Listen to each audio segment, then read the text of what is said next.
Hello student, स्वागत है आप सभी का अपने YouTube channel on India classes में। तो आज हम पुनः शुरू करते हैं गणित कक्षा 10 प्रश्नावली 1.3। तो प्रश्न 1.3 में हमको पहला क्वेश्चन क्या था उसको हम पढ़ लेते हैं। प्रश्न 1, सिद्ध कीजिए कि रूट 5 एक अपरिमेय संख्या है। क्या कहा है? सिद्ध करना है कि रूट जो 5 है हमको वो एक अपरिमेय संख्या है। तो हम इसको सिद्ध कैसे करेंगे? चलिए हल करते हैं सवाल को। हम हल करेंगे सवाल को। तो हमको रूट 5 कहा है, एक अपरिमेय संख्या है, तो इसका हम अपोजिट मान लेते हैं। क्या लिखेंगे हम? माना रूट 5 एक परिमेय संख्या है। परिमेय संख्या है। हमको सिद्ध कहा है कि मतलब सिद्ध करना है ये 5 जो रूट में है वो अपरिमेय संख्या है, तो हम इसका अपोजिट मान लेते हैं। माना रूट 5 एक परिमेय संख्या है। तो जब रूट 5 एक परिमेय संख्या है तो हम इसको 5 p/q के रूप में लिख सकते हैं। लेकिन जहाँ p और q क्या है? सह अभाज्य गुणनखंड होना चाहिए। जहाँ p और q सह अभाज्य गुणनखंड, जहाँ p और q सह अभाज्य पूर्णांक लिख लेते हैं, सहअभाज्य पूर्णांक है। q does not equal to 0। समझ में आई बात? जो हमारा p और q होता है सहअभाज्य पूर्णांक होता है, होना चाहिए। दोनों पक्षों का आगे हम बंद कर देते हैं। ये जो रूट 5 है बराबर p/q, इसका हम दोनों का वर्ग कर देते हैं। लिखेंगे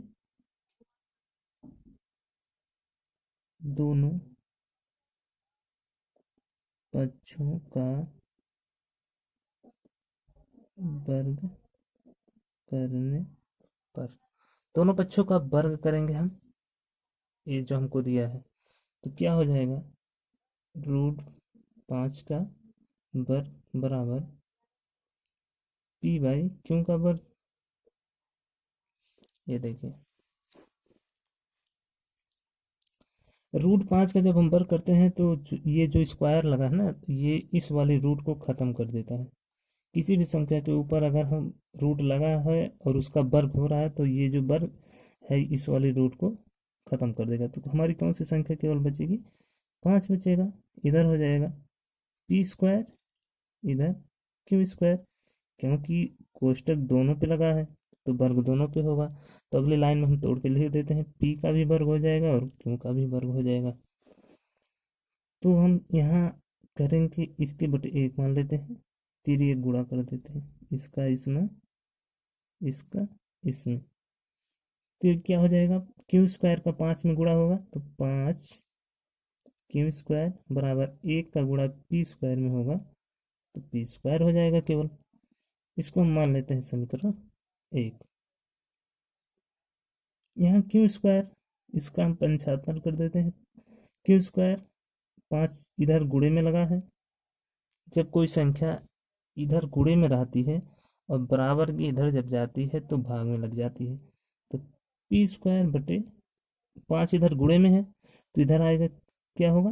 भाग में लग जाएगा, यानी बटे में लग जाएगा। q² बराबर p² बटे 5। तो यहाँ हम देखते हैं जो 5 है, 5 से हमारा p² क्या है? विभाजित है। यहाँ ध्यान दीजिए, p² जो है 5 से विभाजित है तो क्या होगा? p भी विभाजित होगा। जैसे देख लेते हैं, यहाँ हम लिखेंगे यहाँ p² 5 से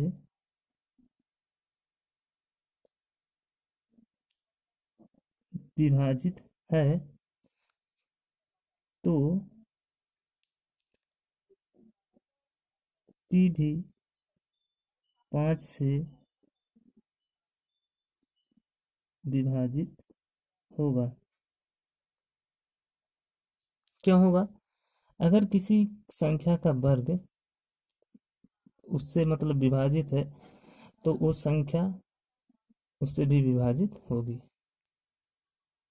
यहाँ हम क्या लिखे हैं, यहाँ पी स्क्वायर 5 से विभाजित है तो पी भी 5 से विभाजित होगा। उदाहरण देख लेते हैं, 3 का वर्ग अगर 3 से विभाजित है तो 3 भी 3 से विभाजित होगा। जैसे 3, सॉरी यहाँ वर्ग होगा, 3 का वर्ग बराबर 9 बट 3, 3 त्रिक का 9, ये 3 से विभाजित है 3 का वर्ग, तो केवल 3 भी तो 3 से विभाजित होगा। यहाँ देख लीजिए, केवल 3 बटे 3, 3 कम 3, तो यही इसमें कहा है। यहाँ पी स्क्वायर 5 से जब विभाजित है तो पी भी 5 से विभाजित होगा। जैसे उदाहरण में हमने देखा, 3 का वर्ग अगर 3 से विभाजित है तो 3 भी 3 से विभाजित होगा। बस, तो यहाँ हम लिखेंगे, यहाँ तब पी का एक गुणनखंड 5 होगा। तो 5 से कट रहा है तो पी का गुणनखंड 5 होगा। तब पी का एक गुणनखंड 5 होगा। तो हम क्या लिखेंगे, पी बराबर 5, पी बराबर 5m, 5m मान लेते हैं। जब पी का एक गुणनखंड 5 है तो पी बराबर हम 5m मान लेते हैं। अब पी का मान समीकरण 1 में रख देते हैं। यहाँ लिखेंगे पी का मान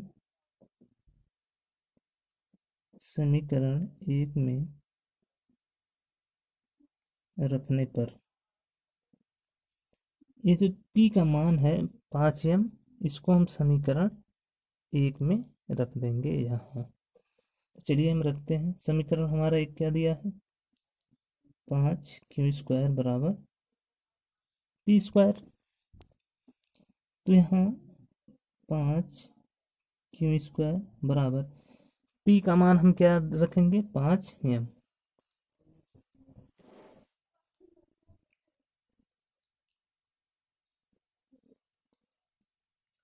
पी का स्क्वायर है तो 5m का भी स्क्वायर हो जाएगा।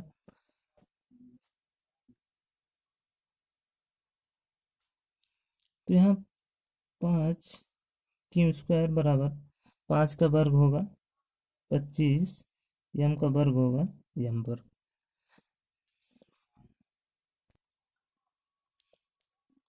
नेक्स्ट पृष्ठ पे हम आ गए हैं। नहीं तो हम वहाँ क्या लिखे थे, 5q वर्ग बराबर 25m वर्ग। तो हम यहाँ क्या करते हैं, इस 25 को इधर हम पक्षांतर कर देंगे। 5q स्क्वायर बटे 25 बराबर यहाँ हमारा क्या बचेगा, केवल m स्क्वायर। जब कोई संख्या गुणे में होती है तो बराबर की इधर या बराबर की उधर जाती है तो वह भाग में लग जाती है। तो ये हमारी 25 गुणे में थी m के, तो इधर बराबर की इधर आई, 25 के भाग में लग गई। तो यहाँ हम क्या करेंगे, 5 एकम 5, 5 बचे 25, क्यों वर्ग बटे 5, यहाँ बचेगा m स्क्वायर। अब यहाँ देखिए, जैसे पी स्क्वायर के नीचे 5 आया था ना, वैसे क्यू स्क्वायर के नीचे भी 5 आ रहा है। तो क्या करेंगे, अब यहाँ लिखेंगे क्यू स्क्वायर भी 5 से विभाजित है तो क्यू भी 5 से विभाजित होगा। यहाँ हम लिखेंगे वही पी वाला नहीं है। यहाँ क्यू स्क्वायर 5 से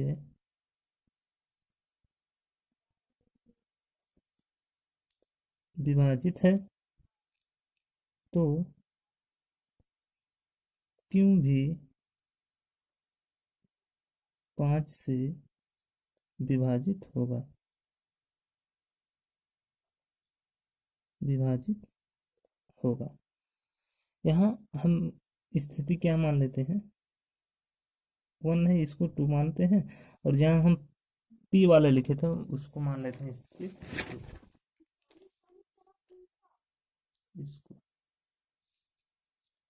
इसको 1,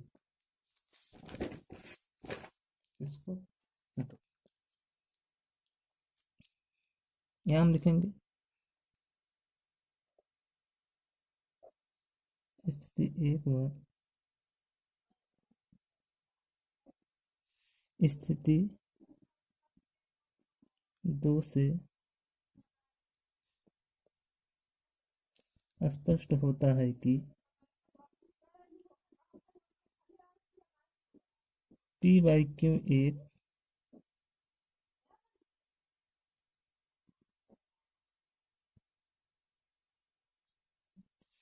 परिमेय संख्या नहीं है।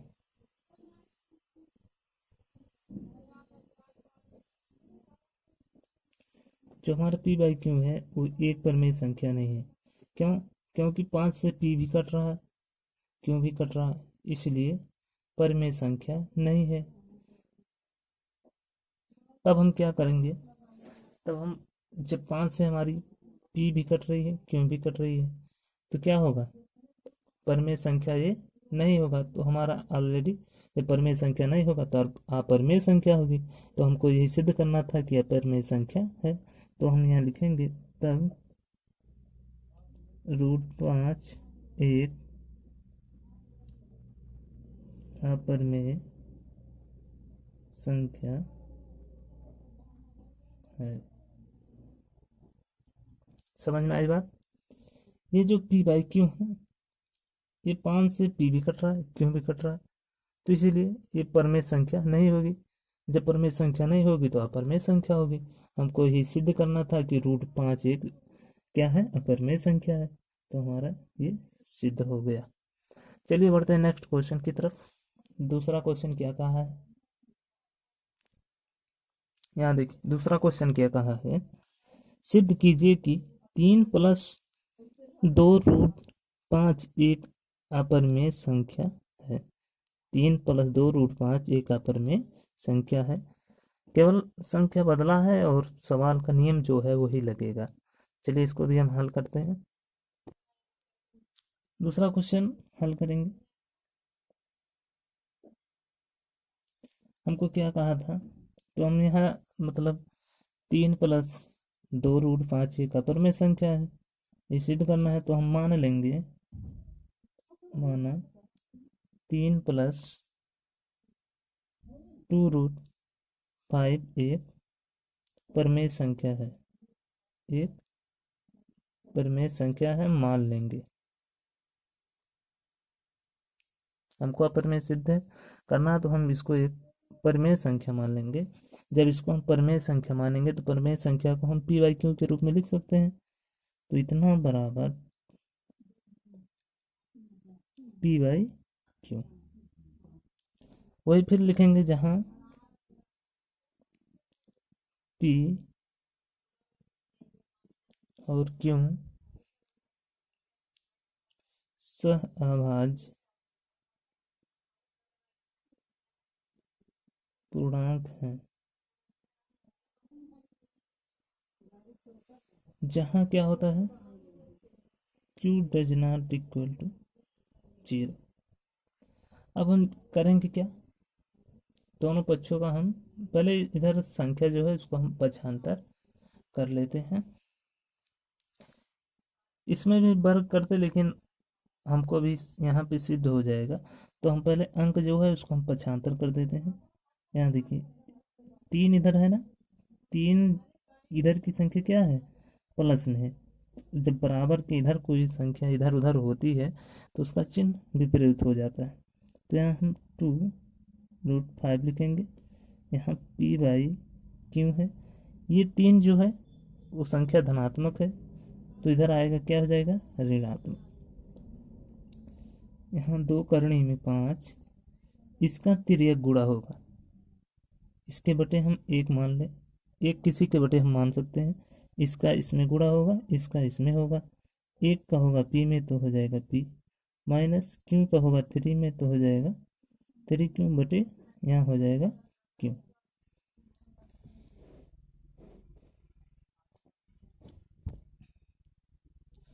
तो यहाँ हम करेंगे 2√5 बराबर, इस 2 को हम इधर भेज दें, इस लाइन से हम इस 2 को इधर भेज दें।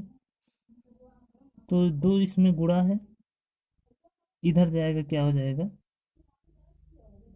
भाग में लग जाएगा, तो हमारा हो जाएगा 2q। अब यहाँ देखिए, जो हमारा रूट 5 है वो क्या है, एक अपरिमेय संख्या है। हम पहले वाले क्वेश्चन में इसको सिद्ध कर चुके हैं कि जो हमारा रूट 5 पहले क्वेश्चन में ही दिया था कि रूट 5 एक सिद्ध कीजिए कि एक अपरिमेय संख्या है। तो हमने इसको सिद्ध कर दिया कि रूट 5 जो है एक अपरिमेय संख्या है। जब ये अपरिमेय संख्या है तो ये भी अपरिमेय संख्या होगी। तो यहाँ हम लिखेंगे, हम जानते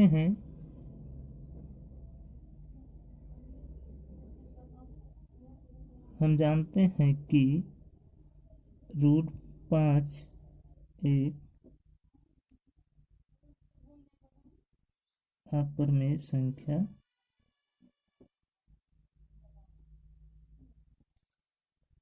है। तो p-3q बटे 2q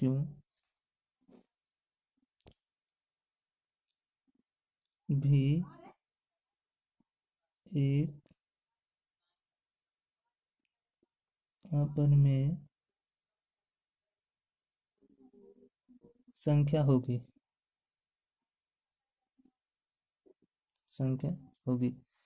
जब ये रूट 5 हमारा अपरिमेय संख्या है तो ये भी अपरिमेय संख्या होगी। तो एक लाइन और क्या हम लिखेंगे,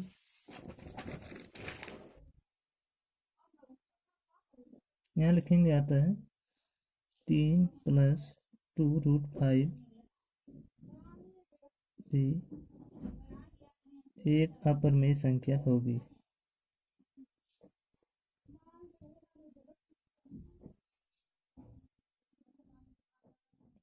अपरिमेय